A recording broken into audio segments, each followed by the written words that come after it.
Sanji versus Kizaru, Luffy versus Saturn, Zoro versus Lucci, One Piece की history की biggest buster call और उसको रोकने के लिए सदियों पुराना जायंट वॉरियर का पायरेट क्रू। लेकिन रुको भाई, माल मसाला भी खत्म नहीं हुआ, क्योंकि इस चैप्टर के पास है तुम लोग ब्लैक बियर्ड को फाइनल विलन की कैटेगरी में काफी ऊपर रैंक करने वाले हो। सो चैप्टर 1107 का टाइटल है I have been looking for you, जो कि बेसिकली बॉनी अपने लूफी उर्फ नीका से कह रही है। चैप्टर स्टार्ट होता है एक रिक्वेस्टेड कवर से, जहां हम बेपो और लॉ को देखते हैं जो कि some kind of winter island पे है। कभी कभी तो मुझे भाई ये रिक्वेस्टेड कवर कम और ओडा सेंसे की जानबूझ के डाले हुए कवर ज्यादा लगते हैं, क्योंकि इस चैप्टर में हम ब्लैक बियर्ड पायरेट्स को देखेंगे और इसी चैप्टर में लॉ और बेपो का कवर डाल दिया ताकि लोगों को याद रहे कि वो दोनों इंजर्ड है और कहीं ना कहीं भटक रहे हैं। वेल एगेट के नॉर्थर्न कोस्ट में तो भाई जायंट वॉरियर पायरेट्स ने एकदम तबाही मचा रखी है, क्योंकि आखिर काफी टाइम बाद ये ग्रुप बाहर निकल के जो आया है और पुराने जमाने में कहा जाता था कि इससे खतरनाक ग्रुप कोई नहीं है, जिसके दो लीडर हैं, Dorry the blue ogre and Brogy the red ogre. लेकिन अभी वो दोनों अकेले नहीं आए, बल्कि अपना पूरा का पूरा क्रू इकट्ठा करके यहाँ पे लाए हैं,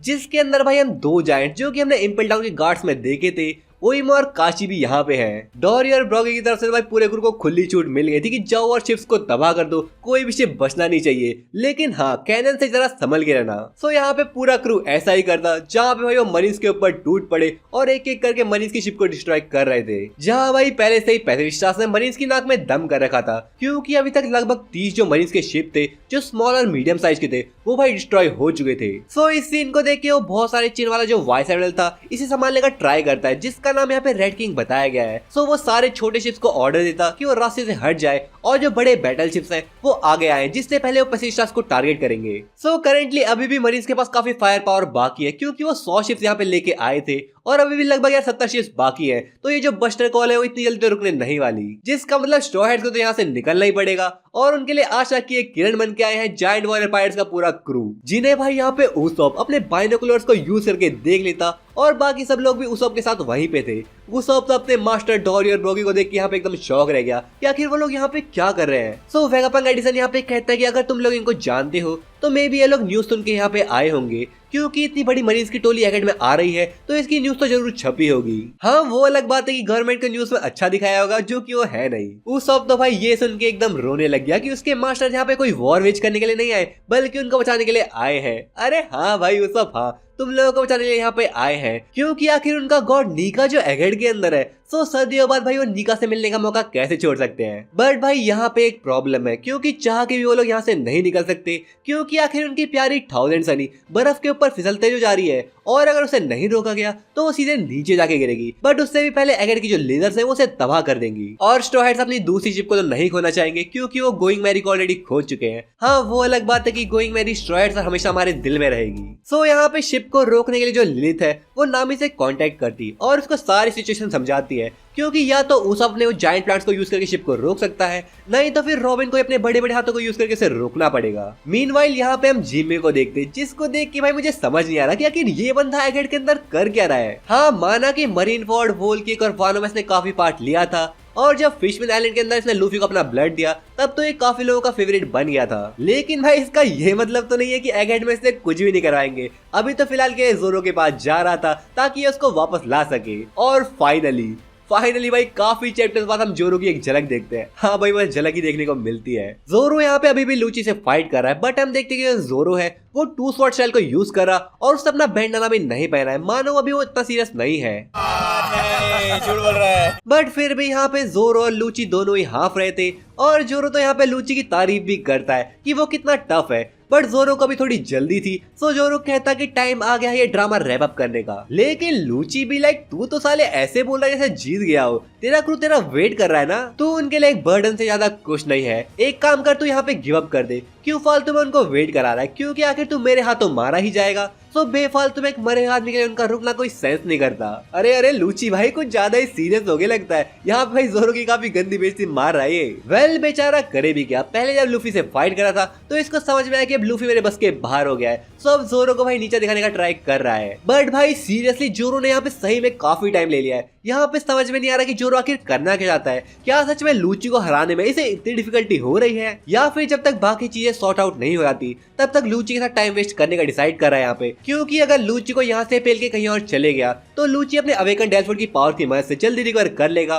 और बाकी स्टूडेंट्स के ऊपर अटैक करने लगेगा। सो मैं कहना तो नहीं चाहता बट जोरो भाई कुछ ज्यादा ही हो रहा है, ऐसे काम तो नहीं चलेगा। इट क्लियरली शोज कि लूफी काफी स्ट्रॉन्ग है जोरो के कंपैरिजन में, जहाँ पे शुरू में तो काफी कम डिफरेंस था दोनों के बीच में, लेकिन अब वो डिफरेंस काफी बढ़ गया है। वेल लूफी की बात कर रहे हैं तो हम उसे ही देखते हैं जो कि भाई बॉनी से पूछ रहा था कि आखिर तुम अपनी आंखों से झरने क्यों बाहरी है। तो यहाँ पे बॉनी कहती है आखिर मैं क्यों ना रहूं, मैं तुम्हारा कब से वेट कर रही थी। सो लूफी भी लाइक मेरा वेट कर रही थी पर क्यों, मैं तो तेरे सामने ही था। सो बॉनी से बताती कि पहले वो नहीं जानती थी कि लूफी नीका है, बट भाई लूफी को खुद कौन सा पता है ये चीज। लूफी कहता नीका ये क्या चीज है, और हाँ वो तूने एक वीक सा पंच मारने का ट्राई किया था ना, आखिर वो क्या था। सो बॉनी कहती है कि मैं भी तेरी तरह बिग रबरी पंच मारना चाह रही थी, अगर मेरा पंच इतना ही वीक है तो आखिर तुम मुझे क्यों नहीं दिखाते कि पंच कैसे किया जाता है। ये सामने हरामी बुड्ढा खड़ा है, इसने वेगापंक के ऊपर अटैक किया, इसे छोड़ना मत। सो लूफी की नजर भाई यहाँ पे फाइनली वेगापंक की तरफ जाती है, जिसे देख के एकदम शॉक रह गया और अब वो सैटर्न से काफी गुस्सा था क्योंकि उसने लूफी के दोस्त को मारने की कोशिश करी है। वेल कोशिश क्या करी है, लगभग मार ही दिया है। सैटर्न यहाँ पे लूफी और बाकी सबको देख के कहता है कि तुम जैसे कीड़ों को जीने का कोई हक नहीं है, और इवन वो यहाँ पे अपनी आंखों वाली पावर से लूफी के सर को डैमेज भी कर देता। बट क्योंकि यहाँ पे लूफी काफी गुस्से में था तो अब वो बॉनी को दिखाता है कि असली पंच कैसे किया जाता है, जहाँ पे लूफी सैटर्न के मुंह पे अपने न्यू अटैक गम गम बूमिंग डॉन गैटलिंग से अटैक कर देता और एंड में एक पूरा घुमा के मुक्का मारता, जिससे भाई सैटर्न फिर से घसीटता हुआ कहीं दूर जाके गिरा और रबल के नीचे दब गया। इस बंदे का तो भाई मुझे कुछ समझ ही नहीं आ रहा, कोई भी यहाँ पे आ रहा है और भाई से रैग डॉल की तरह पीट के चले आ रहा है। लगता है सैटर्न को अपनी आंखों वाली पावर्स के अलावा कोई पावर यूज करना नहीं आता है। सैटर्न के दूर गिरते ही फ्रैंकी और एटलस बॉनी और कुमा को लेकर एगेट के नॉर्थ साइड में भागने का डिसाइड करते हैं, बट वो अपने साथ वेगापंक को नहीं ले सकते क्योंकि वेगापंक कहता है कि अगर मैं यहाँ से हिला तो मेरी डेथ होना कंफर्म है, तो मुझे यहीं पे छोड़ दो और तुम लोग यहाँ से चले जाओ। बट भाई किज़ारू अभी भी यहाँ पे जिंदा है और वो खड़ा हुआ है, जो कि भाई डायलॉग भी मारा था, और वो वेगापंक से कहता है कि चाहे तू हिल या फिर ना हिल तेरा मरना तय है। और ये कहते ही वो बॉनी और वेगापंक के ऊपर अपनी लेजर भाई शूट कर देता, लेकिन इस बार नहीं किज़ारू भाई, इस बार सांजी अटैक पड़ने नहीं देगा। सो फाइनली सांजी अपने स्ट्रॉन्ग एक्सोस्केलेटन की पावर को शो करता है, जहां वो किज़ारू की लेजर को किक मार के कंप्लीटली ब्लॉक और डिफ्लेक्ट कर देता। ये देख के किज़ारू की तो भाई एकदम सिट्टी पिट्टी गुल हो गई। पहली बार भाई हम किज़ारू को इतना शौक देख रहे हैं, ये भाई एक्सप्रेशन एकदम देखने लायक थे।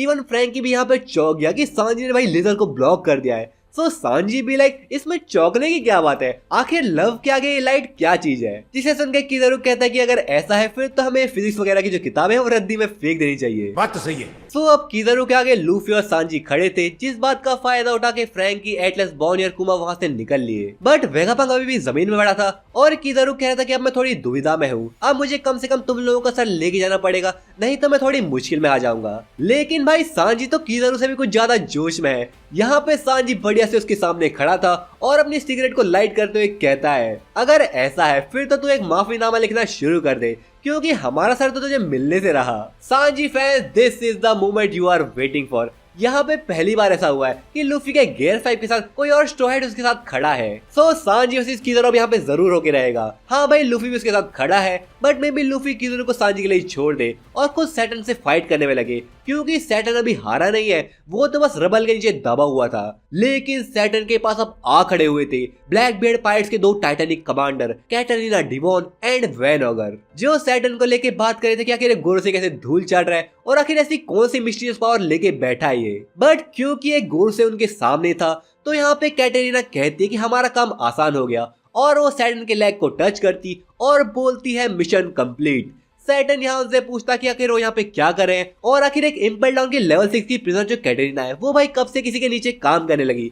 सो कैटरीना यहाँ पे कहती कि जो ब्लैक बेड है वो स्पेशल है, जिसके रिप्लाई में सैटर्न कहता है हाँ और उसकी लीनियज भी, जिसे सुन के कैटरीना यहाँ पे थोड़ा सरप्राइज थी कि सैटर्न भी ब्लैक बेड की लीनियज के बारे में जानता है। सो सैटर्न यहाँ पे उनसे पूछता कि तुम्हारा क्रू कुछ ना कुछ यहाँ पे कांड में लगे रहता है, आखिर तुम लोग चाहते क्या हो। सो यहाँ पे कैटरीना और वैन ऑगर दोनों साथ मिलके कहते हैं द वर्ल्ड। लिटरली भाई हिम्मत देख रहे तुम ब्लैक बेड पायरेट्स की, यहाँ पे गोरसे के सामने आके कह रहे हैं कि ना उन्हें वन पीस चाहिए, ना उन्हें कोई ट्रेजर चाहिए और ना उन्हें कोई फेम चाहिए, बल्कि वो चाहते हैं पूरी दुनिया के ऊपर कब्जा करना, जो कि भाई वर्ल्ड गवर्नमेंट के लिए सीधी सीधी चुनौती है। यहाँ पे इन लोगों ने ब्लैक बेल्ट की लीनेज के बारे में कुछ बात करी और इवन कैटरीना मिशन कंप्लीट कहती है सैटर्न को टच करने के बाद, जिसका मतलब जो कैटरीना है वो अपनी डेलफोर्ड पावर्स को यूज करके सैटर्न को कॉपी कर सकती है, यानी कि सैटर्न की शक्ल को यूज करके वो काफी चीजें कर सकते हैं। लेकिन ये तो बस शुरुआत थी, क्योंकि ब्लैक बेल्ट की जो लीनेज है उसका जो प्लान है और वो जो आगे कांड करने वाला है उससे भाई रिलेटेड एक वीडियो काफी जल्द आने वाली है। सो भाई चैनल को फटाफट से सब्सक्राइब कर लो क्योंकि हम 25,000 सब्सक्राइबर के काफी ज्यादा क्लोज है।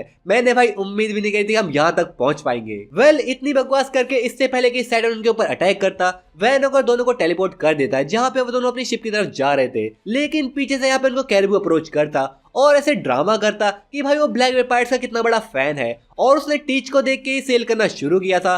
टीच उसका आइडल है, उसका हीरो है और वो बस टीच की शिप में उसका एक लैकी बनना चाहता है। सो वो उन दोनों से ब्लैक बेल्ट पायरेट्स में जुड़ने और उसको टीच के पास ले जाने के लिए रिक्वेस्ट करता है, जो कि आई थिंक होना ही था क्योंकि इस चीज को काफी पहले फोरशैडो कर दिया गया था। अब देखो यहाँ पे कैरिबू के हाथ में एक लंच बॉक्स है जिसमें मीट और पाई लिखा हुआ है। तो भाई मीट आखिर किसका फेवरेट है, लूफी का, और पाई किसका फेवरेट है, अपनी काली मूंछों वाले अंकल का। तो उसका जुड़ना भाई शुरू से ही तय था और हमने देखा था कि वो प्लूटो और पोसाइडन की लोकेशन किसी पार्टिकुलर पर्सन को बताने की बात कर रहा था। तो मे बी वो ब्लैकबेर्ड ही होगा जिसने इस स्टोरी में ब्लैकबेर्ड को काफी ज्यादा इंपॉर्टेंस दे दी है, जहाँ पे ब्लैकबेर्ड के पास थोड़े टाइम पहले कुछ भी नहीं था, बट अब ऐसी ऐसी इन्फॉर्मेशन और चीजें हैं जो कि पूरी दुनिया को हिला के रख देंगी।